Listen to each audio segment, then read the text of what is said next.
respected media and electronic media, our beloved bishops and pastors, మా కేకే రాజు గారు, good evening everybody. ఈరోజు ఈ విశాఖ ఉత్తర నియోజకవర్గంలో పత్రికా సమావేశానికి ముఖ్య ఉద్దేశం కేకే రాజు గారిని అత్యధిక మెజార్టీతో గెలిపించాలని, నీతి నిజాయితీకి నిలుటద్దం, పేదల పాలిటి పెన్నిది, కరోనా టైంలో అనేక సేవా కార్యక్రమాలు చేసి తన ఉనికిని కాపాడుకున్న కేకే రాజు అన్నని అత్యధిక మెజార్టీతో గెలిపించాలని మేము కోరుతున్నాం.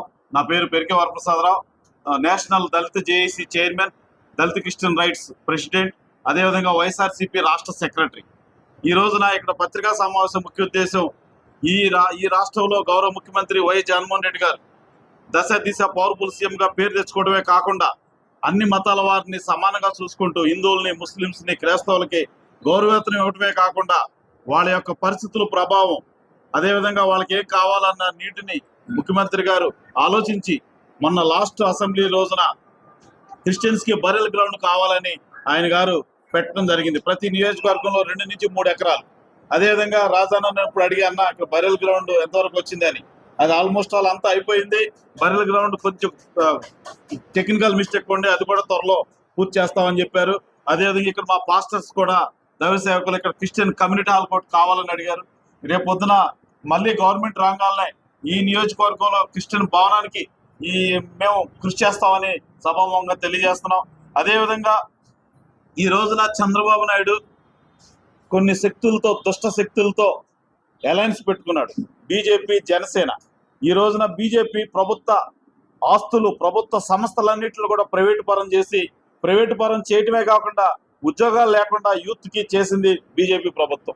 ఈ రోజున బీజేపీ ప్రభుత్వం హయాంలో 1,00,000 ఎఫ్సిఆర్ఏలు రద్దు చేసింది. ఎఫ్సిఆర్ అంటే మా బిషప్లకి, పాస్టర్లకి ఎఫ్సిఆర్ఏ నెంబర్ ఉంటే ఫారెన్ నుంచి డబ్బులు వస్తే ఆ డబ్బుల్ని ఎంతైనా వాళ్ళు ఖర్చు పెట్టుకునే అవకాశం ఉంటుంది. ఆ ఎఫ్సిఆర్ఏ బ్యాన్ చేయడం జరిగింది మోడీ గారు. ఆ విధంగా ఇతర దేశాల నుంచి డబ్బు పంపిస్తుంటే, ఇతర దేశాల నుంచి డబ్బు మీరు సంస్థలకి, క్రిస్టియన్ సంస్థలకు పంపొద్దు, మా ప్రభుత్వానికి, కేంద్ర ప్రభుత్వానికి పంపండి, మేము ఖర్చు పెడతామని అక్కడ డబ్బులు దుర్వినియోగం చేయడం జరుగుతుంది. అదేవిధంగా ఆంధ్రప్రదేశ్లో గౌరవ ముఖ్యమంత్రి గారు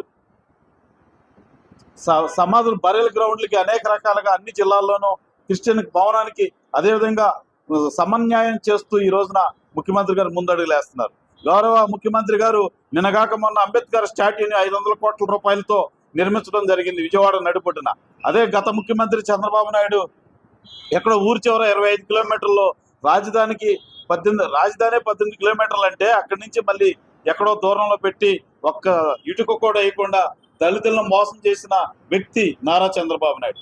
అదేవిధంగా అమరావతి ప్రాంతంలో పేదలకి 53,000 ఇళ్ల పట్టాలు ఇస్తుంటే ఇళ్ల పట్టాలు ఇవ్వకుండా కోర్టులో ఫిల్లేయించి అడ్డుకున్న వ్యక్తి నారా చంద్రబాబు నాయుడు. అన్ని ప్రభుత్వ పాఠశాలలో ఇంగ్లీష్ మీడియం ప్రవేశపెడితే గౌరవ ముఖ్యమంత్రి జగన్మోహన్ రెడ్డి గారు పేదలకు ఇంగ్లీష్ మీడియం ఏంటి, మా లోకేష్కి ఇంగ్లీష్ రాదు కదా, పేదల ప్రభుత్వ పాఠశాలలో ఎలా ఇంగ్లీష్ చదువుకుంటారని ఇంగ్లీష్ మీడియాన్ని అడ్డుకొని ఇంగ్లీష్ మీడియానికి వ్యతిరేకంగా కోర్టులో ఫిల్లేయించిన వ్యక్తి నారా చంద్రబాబు నాయుడు.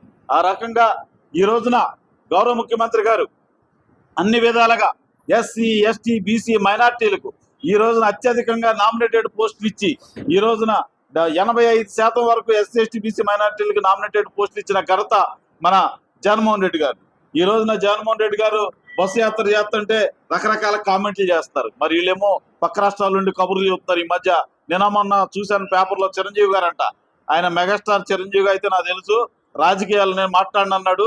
మళ్ళీ నిన్న మొన్న ఏం పుట్టిందో ఆయనకి రాజకీయాలు మాట్లాడుతున్నాడు. ఆయన ఏ రాష్ట్రంలో ఉంటున్నాడు? మా పక్క జిల్లానే, మా జిల్లానే, ఏలూరు జిల్లా.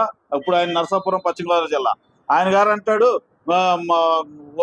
పవన్ కళ్యాణ్ పంచకాలని ఇంకెవరినో 2-3 గెలిపిస్తే పవన్ కళ్యాణ్ ముఖ్యమంత్రి అయిపోతాడంట. ఏంటో మరి లెక్క మాకు అర్థం అవట్లా. చేస్తే నిజంగా పవన్ కళ్యాణ్కి నిజంగా చిరంజీవి సపోర్ట్ ఉంటే, బీజేపీ సపోర్ట్ ఉంటే 175కి 175 పోటీ చేసి నువ్వు రా బయటికి.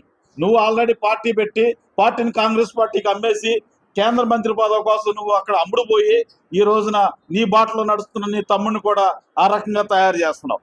ఈ విధంగా పవన్ కళ్యాణ్, చిరంజీవి, చంద్రబాబు నాయుడు కాపుల్ని నెట్ట నిలువున మోసం చేసిన వ్యక్తులు ఎవరైనా ఉన్నారంటే ఈ ముగ్గురే అని మేము సభాముఖంగా తెలియజేస్తున్నాం. అదేవిధంగా ఈ రోజున జగన్మోహన్ రెడ్డి గారు లా యూనివర్సిటీ కర్నూలులో పెట్టి దాదాపు 1100 కోట్ల రూపాయలతో లా యూనివర్సిటీని ఓపెన్ చేయడం జరిగింది. ఆ విధంగా అమరావతిలో శాసన రాజధాని, విశాఖపట్నంలో ఎగ్జిక్యూటివ్ క్యాపిటల్ గా, ఫైనాన్షియల్ క్యాపిటల్ గా పెట్టాలని చూస్తే కోర్టులో వెళ్లించి అడ్డుకున్న వ్యక్తి నారా చంద్రబాబు నాయుడు. బహుజన పరిరక్షణ సమితి ఆధ్వర్యంలో 4 సంవత్సరాలుగా ఉద్యమం చేసిన వ్యక్తిని నేను. పెరికే వరప్రసాదరావు బహుజన పరిరక్షణ సమితి నాయకుడిగా అక్కడ మేము ఉద్యమాలు చేస్తే ప్రతి అంశం కోర్టులో పిల్లేంచి అడ్డుకున్న, అడుగడుగున అభివృద్ధిని అడ్డుకున్న వ్యక్తి ఈ భారతదేశంలో ఎవరైనా ఉన్నారంటే అది నారా చంద్రబాబు నాయుడు. లెగిస్తే అబద్ధాలతో మొఖాలు కడిగే వ్యక్తి ఎవరైనా అంటే ముఖం కడిగే వ్యక్తి నారా చంద్రబాబు నాయుడు. ప్రజలందరూ కూడా గమనించండి. ఈ విశాఖపట్నంలో 2 ఓట్లు వేయండి. 1 ఓటు బొత్స ఝాన్సీ గారికి ఎంపీగా గెలిపించండి. 2వ ఓటు మా కేకే రాజన్నని గెలిపించండి. ప్రజలందరూ క్యాంపెయిన్ చేయండి. అదేవిధంగా మేము కూడా ప్రతి వార్డు, ప్రతి మనిషిని కలిసి ప్రతి డోర్ టు డోర్ ప్రచారం చేసి ఈ రోజున మేము ఎలక్షన్ క్యాంపెయిన్ నిర్వహిస్తాం. కేకే రాజన్నకి మంచి మెజార్టీ వస్తే మంచివాడు. అదేవిధంగా రేపొద్దున మంత్రివర్గంలో ఫస్ట్ స్థాయిలో మంత్రి అవకాశం ఉంది. ఈ రకంగా కేకే రాజు గారిని గెలిపించుకోవడం మన బాధ్యత. క్రైస్తవులకి ముఖ్యమంత్రి గారు ఒక క్రైస్తవులకే కాదు, హిందువులకి, ముస్లింస్ కి సమన్యాయంతో ఆయన పథకాలు ఇస్తుంటే ఈ రోజున కొంతమంది విమర్శిస్తున్నారు. విమర్శించే వాళ్ళందరికీ కూడా 2024 మే 13 ఓటు వేసి వాళ్ళకి కూడా గిఫ్ట్ ఇవ్వాలని మేము కోరుతున్నాం. అదేవిధంగా చంద్రబాబు నాయుడు, నువ్వు పక్క రాష్ట్రాల్లో తిరుగుకుంటా, పక్క రాష్ట్రాల్లో ఉండి ఆంధ్రప్రదేశ్ లో 3 రాజధానులు అడ్డుకున్న వ్యక్తివి. లాగా మహానగరం లాగా అభివృద్ధి చేస్తారు జగన్మోహన్ రెడ్డి గారు. అదేవిధంగా 3 రాజధానులు ఉంటే డాక్టర్ బిఆర్ అంబేద్కర్ రాజ్యాంగంలో చిన్న రాష్ట్రాలు, చిన్న రాజ్యాలు ఉంటే అభివృద్ధి చెంది అని డాక్టర్ బిఆర్ అంబేద్కర్ గారు డెమోక్రసీలో రాజ్యాంగంలో రాయబడి ఉంది. ఆ రాజ్యాంగాన్ని కూడా ఉల్లంఘించి ఈ రోజున బీజేపీతో మతవర్ణమాదులతో ఈ ఆంధ్రప్రదేశ్ మరో రాష్ట్రం చేయాలన్నావా చంద్రబాబు నాయుడు అని మేము ప్రశ్నిస్తున్నాం. ఈ రోజున చర్చెస్ మీద దాడులు చేస్తున్నారు. అదేవిధంగా హిందువుల మీద దాడులు చేస్తున్నారు, క్రిస్టియన్స్ మీద దాడులు చేస్తున్నారు. ఈ రకంగా కూడా చంద్రబాబు నాయుడు ముఖ్యమంత్రిగా ఉన్నప్పుడు హిందూ దేవాలయాలు ఎన్ని కూల్చారు అవి మీకు ఎవరికైనా తెలుసా? 29 హిందూ దేవాలయాలు కూల్చిన గనుడు నారా చంద్రబాబు నాయుడు. మళ్ళీ ముఖ్యమంత్రి గారు జగన్మోహన్ రెడ్డి గారు ముఖ్యమంత్రి అయిన తర్వాత ఆ 29 హిందూ దేవాలయాలను కట్టడం జరిగింది.